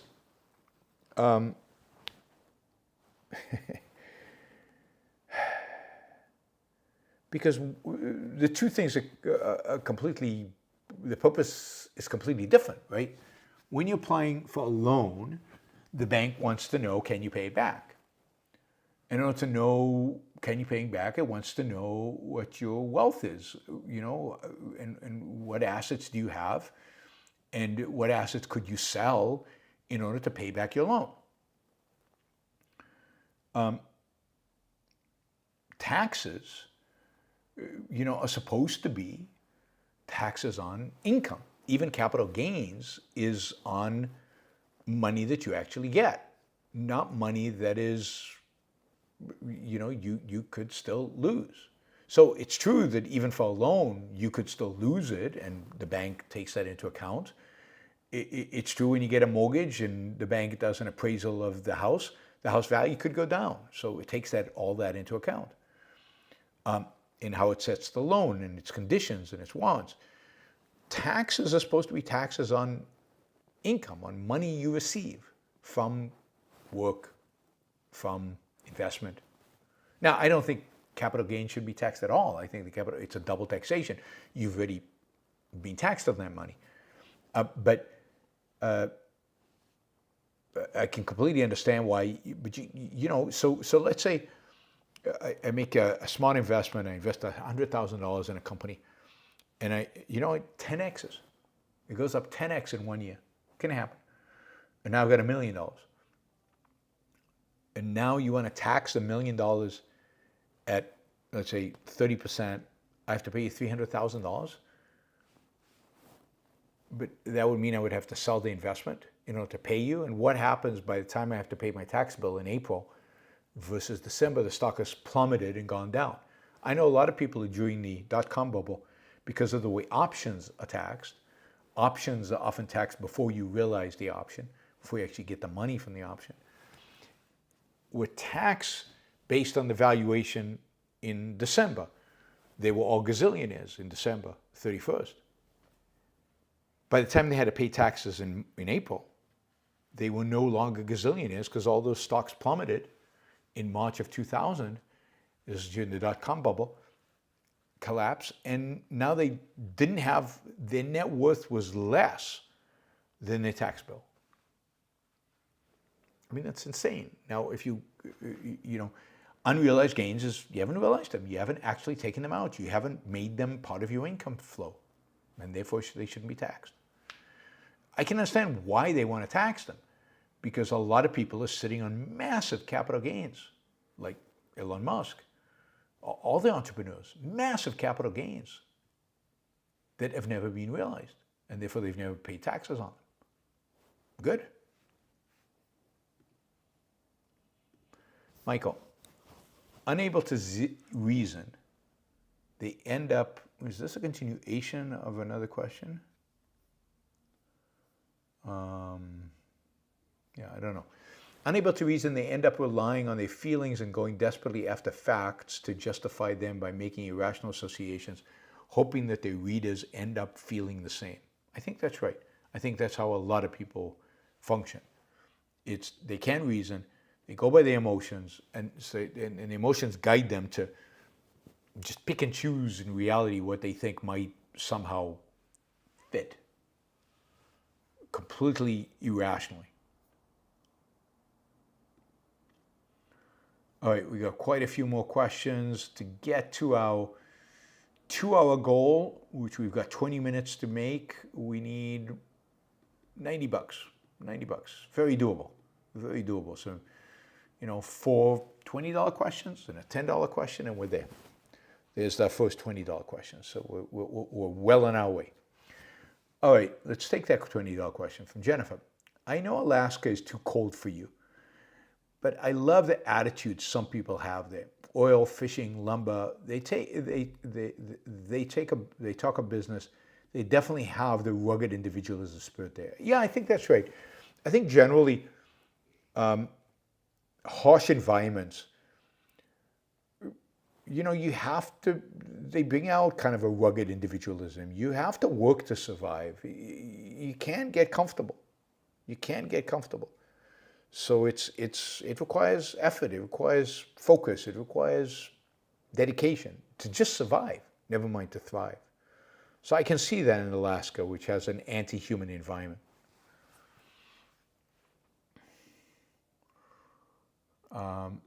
Henry Allen, regardless of whether what Dave Rubin and Tim Pool did is legal, can you comment on this topic from the moral perspective? Were their actions moral? So here's the point. It depends what they knew, right? Did they know they were getting money from Russia? I'd say that the answer is no, it's not moral if they knew that. They're claiming they didn't know. They're claiming they're the victims, that they were taken advantage of. Here's where it gets murky. They knew who Lauren Chen was. They knew who she was. They knew who she'd interviewed. They knew her views. They knew she was part of what you would call the alt-right, a despicable part of the right. They knew that. And that, I think, is where morality kicks in. Why cooperate? Why work for? Why interact with, in a productive relationship with, somebody who holds those views? Somebody who sanctions Nick Fuentes and Richard Spencer. And you could say they didn't know. If you go into business with somebody, you should do a little bit of research about them. Now, you can be fooled, and maybe they were fooled. So I don't know. I don't have the full context. But certainly, they should have done their due diligence. And in a sense, if they did their due diligence, they saw who she was, and they still worked with her, that is a moral failing. There's no question that is immoral. Enric, can or should the U.S. be able to declare a country an enemy nation less than declaration of war by which its activities are limited in the U.S.? Yes, absolutely. So the United States can declare a nation to be a hostile country, a country that is dedicated to hostility towards the United States. I think I can think of 3 countries right now that I would declare such, at least, and that is North Korea, Iran, and Russia. There's probably others, but those 3 certainly. And then, once that declaration is made, you can limit activities in the United States. Absolutely. And that would be the framework by which you can say they can't do propaganda here. So certainly Iran could be like that. They can't spend their money here. They have to be completely boycotted. All Americans need to boycott them. Any interaction with Russia in that sense, any trade with them is treasonous. Not everything is equally treasonous, but it's treasonous because you're basically supporting an enemy nation. So that is something the U.S. should do, but of course that's for an objective society one day. No government today would do anything like that. Andrew, do you think the failure to judge is in the instances of Chen and Tucker is a result of a lack of having moral standards or a refusal to take moral stands in general? I think it's, well, I mean, they take moral stands, right? They take moral stands against the left. It's a lack of having moral standards and not knowing how to use morality, not knowing how to wield the sword of justice. They don't know what to do with it. They don't know how to evaluate it, and they don't know, what's the harm in these neo-Nazis, I guess. I don't know. What's her name? Lauren Chen. She doesn't actually agree with what do you call it? With Nick Fuentes. I mean, she's defended him on a few minor points, but she doesn't actually agree with him. So what's the harm? Or, yeah, I know I'm being listed with Lawrence Summers, but anybody who's listening to my show knows I'm not. I don't agree with her. Those are kind of rationalizations. So I think it's a combination. They refuse to make moral stands about certain people, particularly if they're on their side, i.e., on what they perceive as the right. And their moral standards are corrupt. So they don't know exactly what to do with them. They don't think in terms of self-interest, and they don't think in terms of principle, and they don't think in terms of long-term consequences. And they're suffering the long-term consequences right now.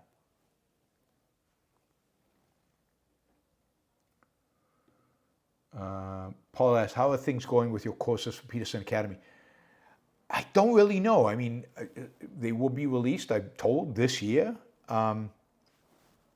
But the Peterson Academy had a difficult launch. It took them a long time to launch. They're now in beta. They've launched with a small audience, a select audience. They haven't gone public yet. I don't think my courses will be launched until they go public, until they've ironed out all the quirks and they're happy with the way it's running, and then they'll start launching new courses every month. And I think mine will be among those that are released, hopefully before the end of the year. And right now, from my understanding, they're not taking on new people.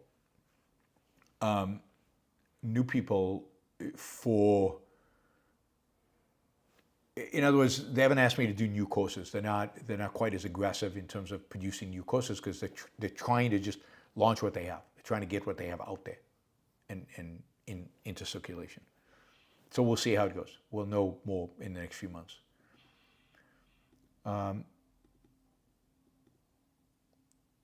Brownie003 said, would you allow Tucker to be on X if you owned the platform? Yeah, I probably would. But I'd have to really think about it, right? I mean, I'd really have to think about what the standards were. As I've said for a long, long time, figuring out what your standards are on such a platform, figuring out what your standards are on the platform are not easy. It's not an easy activity. It's not an easy activity to do. It's difficult to figure out exactly what the standards should be.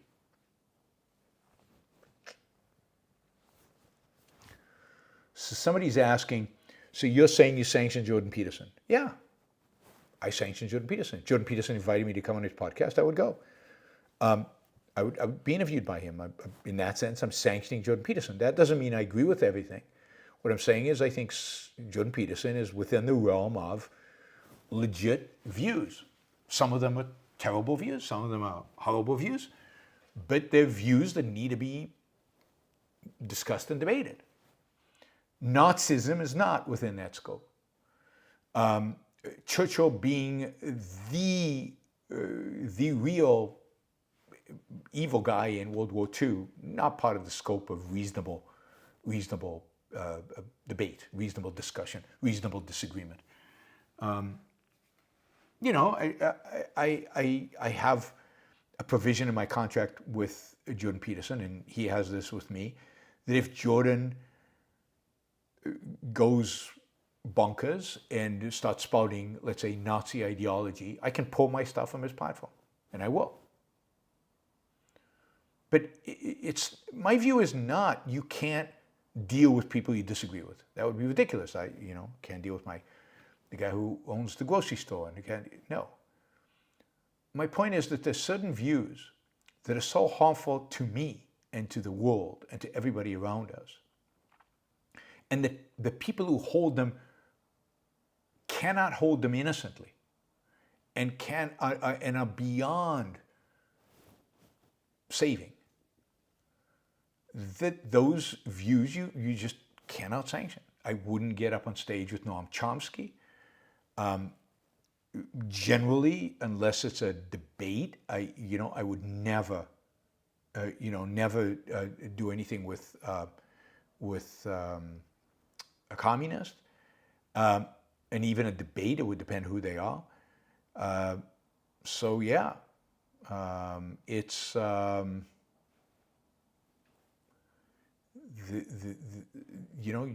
question is, do you categorize them and their ideas and everything about them as evil? And you can easily say that with communism and Nazis. All right, Michael, if Tucker Carlson's videos are getting 25 million views, does that indicate most people today are too stupid for Yaron Brook Show? I don't think the issue is stupid. I think they're too committed to false ideas to be open to the Yaron Brook Show. I think that's absolutely right. Whether they're committed to these false ideas because they're stupid or because they're corrupt or because they're innocently confused or because they've been brainwashed or whatever, the reality is that, yeah, I'm not popular and Tucker Carlson is, and there's a reason for that, and that is the culture is sympathetic to Tucker Carlson's views for a variety of reasons. I don't think stupidity is the main one, rather than what I have to say. Andrew, tipping for your moral integrity, you'd gain in fame if you turned subjectivist mouthpiece of political tribe, but as you know, you'd be worthless. Yes. I mean, Jesus has a line, one of the better lines. What is it to gain something if you give up your soul? You must know this. It's a common saying. It's one of the few things Jesus said that I agree with. and it's actually very good. Nevfell says, I see I've been unfair to Musk. He has more than a little bit of Orren Boyle. By the way, you're doing great, Yaron. Thank you, Nevfell. I think he's patting me on the back because he's told me he yawns during my show sometimes. So he's trying to boost me up now. Thank you. Thanks, Nevfell. I appreciate it. Lucinda was looking at comments on your videos on the Tucker situation, and I'm just so disgusted by the amount of anti-Semitism and disappointed by the amount of people not understanding what free speech means. Yes, and it's really shocking. So among the people who actually find me, among the people who actually are willing to listen to my stuff, there is a not insignificant number of anti-Semites. Why? What did I do? So even among the people who subscribe, even among the people who listen, the tens of thousands who follow me, there's some really bad people. So you can't even assume that if somebody watches your Yaron Brook Show that they're probably decent human beings. No, they're not. We can see that in the chat. We can see that in the comments on the videos. It's just horrible. Sometimes it does make it difficult to have a positive view in the world. Michael says, is the new generation being raised that they should not have freedom of speech, but freedom from speech? Yes, I think we've seen this over the last 20 years with politically correct speech, and then with microaggressions and offensive speech and safe rooms and safe spaces and all this stuff, where they have this, somehow they have some kind of right not to be offended. They associate words with violence. They associate emotional states as being the same as somebody hitting them. Like if they feel upset, it's as if somebody hit them. They can't separate between words and violence. And therefore, they think that a word that offends them is a violation of their rights. And yes, that they've definitely been raised like that. And I've talked about this a lot. What our educational system does more than anything else is it elevates the importance of emotions. It celebrates emotions. It tells them that what makes them human and what's important about them is what they feel. And it doesn't teach them how to think. Lucinda, do you like Zorro? If so, do you have any Zorro media you could recommend? I've liked Zorro. There've been good Zorro movies. This old TV series of Zorro. But I never got into it. So I can't recommend any particular Zorro thing that I would suggest. Nothing really jumps out at me in terms of, I just know that over the many years, I've watched a lot of Zorro movies and enjoyed them generally. I like heroes, and he's a hero. Enric, I think your shorts could be significantly better. For example, some float trying to follow your talk. What's that? Some float trying to follow your talk, another with a split screen of game-like animation. They could be edited better to be effective. I'm sure they could. This is what I'm getting from my editors, particularly the ones with the game animation, are people who are doing it for free. The reality is, as bizarre as it sounds, the ones that have like the Minecraft and the animation below, they get the most views. I don't know why, but they do really, really well. So I'm reluctant to tell them to stop doing it because they get the views and that's all I care about. So could they be done better? Yes. By the way, anybody out there, here's a general call. Anybody out there who wants to create shorts for the Yaron Brook Show, take my videos, create 1-minute shorts. Feel free to do so. And if you send them to me, I'll post them on my channel. So, I don't know how to do it. I don't know what makes a good short and what doesn't. I've outsourced this completely. I'm outsourcing it to you guys. Create shorts that don't make me look bad. And go do it. But the videos with me talking at the top and some stupid animation Minecraft thing going on in the bottom, Those videos do very, very well. Remember, they're all under a minute. That's what shorts on YouTube are, under a minute. They do well. It's just more proof that the world is disintegrated. Okay, we have 4 minutes to get $44. 4 minutes for $44 so we can make our target for the second hour. Thanks, Enric. I appreciate the feedback. Lucinda asks, what's my favorite Fritz Lang movie? God. I mean, it's hard when you ask me questions like this because I don't have like the list of the movies right in front of me. So let me pull up a list. All right, so I really, really love Metropolis. Metropolis, I thought, was a terrific movie.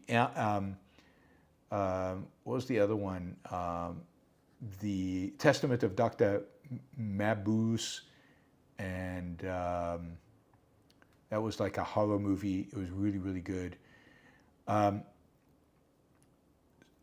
the silent movies, I mean, Siegfried and the whole Ring cycle, there's like a number of these. They were excellent, beautiful, beautiful filmed. But then I also like his speaky movies he made later on in life, which there were quite a few of them. Post his silent movie era. Those are the most artistic of them. But The Big Heat from 1953 is excellent. It really is. It's film noir at its best. It's really good. Some of his westerns are really good. One of my favorite, maybe my favorite Fritz Lang movie is Hangmen Also Die. Hangmen Also Die is really, really good. Fury with Spencer Tracy is really good. Fury, Hangmen Also Die. Kriemhilde's Revenge is part of the Siegfried trilogy, I think. Those are really powerful. The Thousand Eyes of Dr. Whatever, but trying to think anybody. Rancho Notorious is a Western that's very good that I like that he made in his Hollywood days. Western Union is a Western I really like that he made. So I'm not telling you my favorite, I'm just telling you a bunch of movies that I liked. I think those are the ones that stand out as ones that I really, let's Western Union. Manhunt. I love the movie Manhunt. Really, really good. It's about somebody who, anyway, I won't give it away, but it's 1941, about somebody who tries to assassinate Hitler, and the Nazis are trying to catch this guy, and it's really suspenseful. It's really well made. So again, Fritz Lang, Manhunt, Cloak and Dagger is very good. Rancho Notorious, I said. Ministry of Fear is another one, 1944, also World War II related, is excellent. And then Hangmen Also Die is also 1943. It's about the assassination attempt on the senior Nazi figure in Prague, I think. That's good. Fury is really good, powerful. Big Heat. And then there's Siegfried, Metropolis, which are the silent movie ones. All right. That's Fritz Lang. Really stylized movies. Beautiful to watch. Strong acting, very essentialized, even his westerns. Very stylized, very, very well done. All right, Lucinda also asks, you've talked about your dislike of naturalistic cinematography in some recent movies and TV shows, but do you also see a similar phenomenon with more naturalistic acting in a lot of modern media? Yeah, I mean, modern acting is dominated by naturalism. It's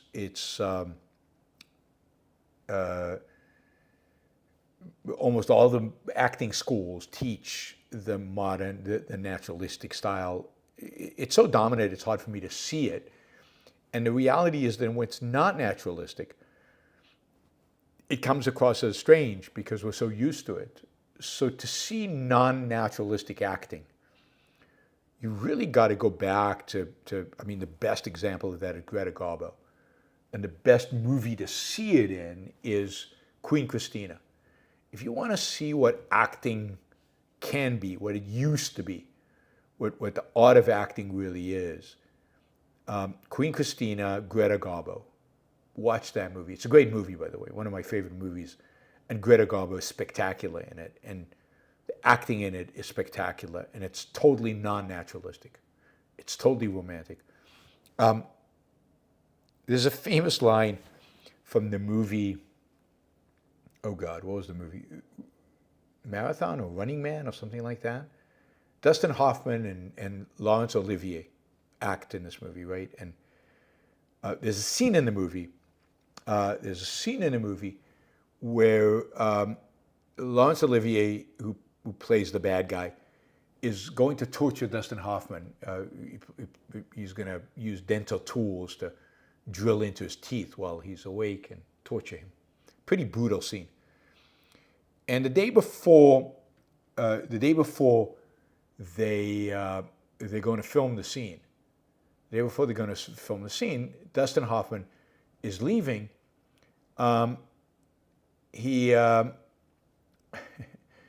day before they film the scene, Dustin Hoffman is leaving. Dustin Hoffman says something like, well, now I'm probably not going to sleep tonight. I'm going to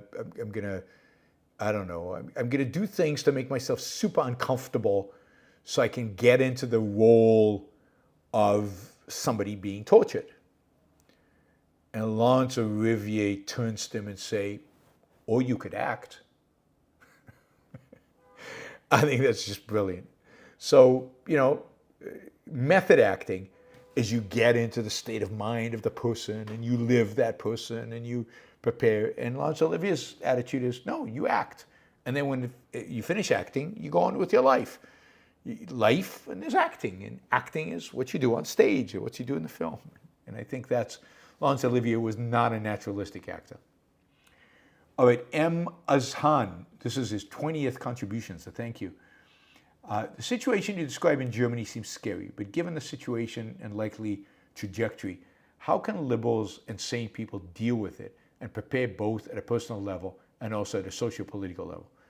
Well, you have to speak up. You have to speak up against it. You have to identify what is good and what is bad within your society. You have to support the good and object to the bad. You really have to speak,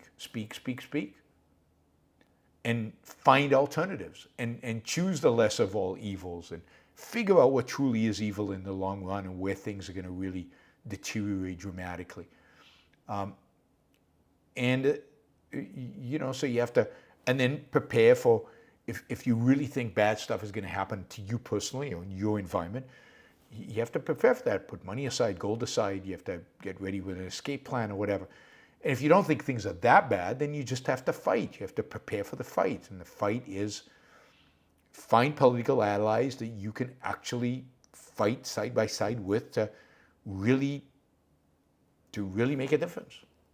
But you have to speak up against. That's the most important thing. Speak up against and speak up for the good guys and against the bad. Frank Grail says, should a dramatic film be made of October 7th saga? I mean, what kind of film would you make? Are people being tortured and raped and killed? I mean, I don't know what film you would make of it. I don't see how you would film it, and I don't see what the point would be. Nevfell says, I'm not patting you on the back. I really mean it when I say I enjoy it. My grumpiness is not any hostility. I don't take it as hostile. Don't take me too seriously when I say stuff like I'm not patting you in the back. This is all in good spirits being said. So don't take it personally. Lucinda says, are there any Fritz Lang movies you wouldn't recommend or you think are weakest compared to the rest of his work? God, I mean, I just closed the list. I'm sure the answer is yes, but I haven't seen these movies in a long time. What would be some weak? I mean, some of the Silent movies are difficult to watch. I know Women in the Moon. Woman in the Moon is very difficult to watch. I mean, it's the special effects are so bad that it just you can't. It's hard to get into the story. Destiny, 1921, again, because the cinematography is so primitive, it's hard.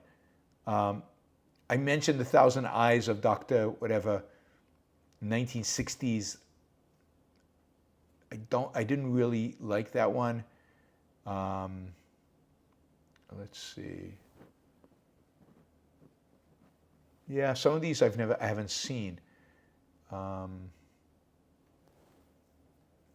I can't remember Human Desires. I know I've seen it. I can't remember if it's good or bad. I just can't remember it. The Return of Frank James, I don't think was that good. It's the one Western of his I didn't like.